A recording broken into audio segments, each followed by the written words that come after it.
Yasumi ko today. Medyo late na ako nagising niyan. Kasi nga late na rin ako nakatulog kagabi. Ewan ko ba naman kapag nasa bahay na ako, di ako makatulog agad. Kapag naman nasa work ako, antok na antok ako. Yung tipong mapapatakbo na lang ako bigla sa CR para medyo magising ako. Tapos maghihilamos na rin ako nun. Ganito pala ang routine ko kapag nagising ako. Kaunting inat-inat para medyo magising. Tapos isusunod ko nang ayusin yung hinigaan ko para naman kapag pasok ko dito sa kwarto ko, maayos naman siya. Kaliit-liit na nga lang na tong higaan ko. Tatama din pa ba ako?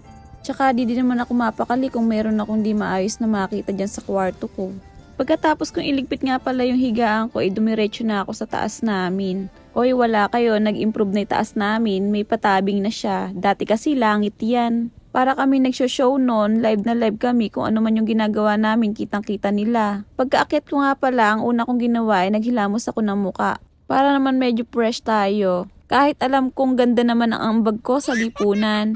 Char! After nga ay nagbuklat na ako sa rep namin. Buti na nga lang at may pandesal pa ako. Kasi naman ang stock ko lang ay puro itlog. Kita nyo naman, 3 tray pa yan. Mamili na lang din kayo kung puti or brown. Sa akin naman ay walang kaso yan kung puti man yan or brown. Basta ang alam ko lang iluto ay itlog. Naglagay na nga rin pala ako ng mantika sa kawali kasi mag-i-start na ako magprito. Naisipan ko rin pala magluto ng Korean noodles. Very basic kapag gantong mga pagkain lang iluluto ko. Baka magbanding tayo na matagal kapag ganito lang ang trip mong pagkain. Wag lang kayong magpapaluto sa akin katulad ng menudo, kaldereta. Ay nako, baka tinamad na ako. May tamang panahon naman kasi para doon.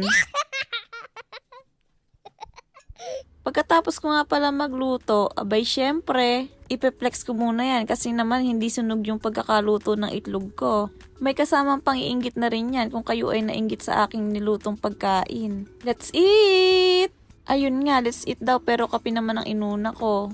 Ito yung niluto kong Korean noodles pero hindi naman siya ganun kaanghang. Andyan na rin pala yung niluto kong itlog sa kay pandesal. Naubos kong lahat yan kasi nga madami kong gagawin ngayong yasumi ko.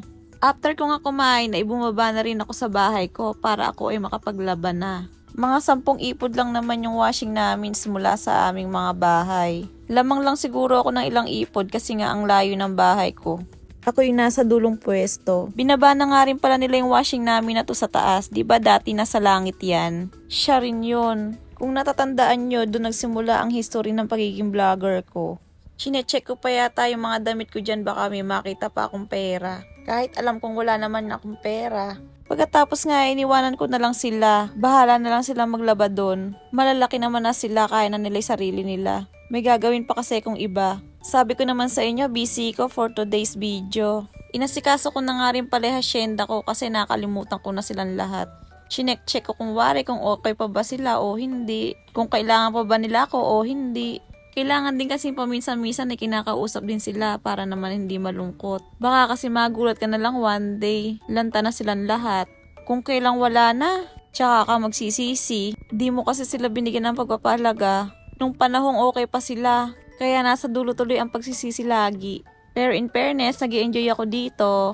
O diba may pahangin sa part na to? Lakas maka Marilyn Monroe, like a virgin ng peg. Basta magdadamo lang ako dito, wala akong alam, bata pa kasi ko. Isa pa, stricto ang parents ko. Ay, dyan na nga kayo, magdadamo na lang ako dito. Madami pa akong gagawin. After nga, kinuha ko na rin yung mga isasampay ko. Ilang piraso lang yan kasi nga uniform ko lang yan. Bali 3 days lang naman akong di nag-washing. Kaya bilang ko yan, 6 na piraso kasi nga 3 days. Tapos taas baba, 3 times 2, ade 6. Pero siguro kung dumami pa sa 3 days yun, di ko nabilang kung ilan. After kong isampay, natuyo naman siya agad. Ano ba yan? Di pa ako nakakapahinga. Meron na naman akong gagawin. Ito na nga ang chismis. Ito na yung pinaka-ayokong ginagawa. Yung nagtitiklop ako ng damit. Kaya kita nyo naman dyan, basta't maitiklop ko lang siya, okay na yun. Nakasanayan ko na yung ganyan tiklop. Ewan ko ba naman, bakit di ko magaya tiklop ng pang sales lady? Yung mga tinitiklop ko pala na to ay yung mga binili ko sa Disneyland. Yan yung binili kong remembrance para sa akin. Oh, eto pa pala isa, batang-bata ang design. Magtataka pa ba kayo? Bata naman talaga ako.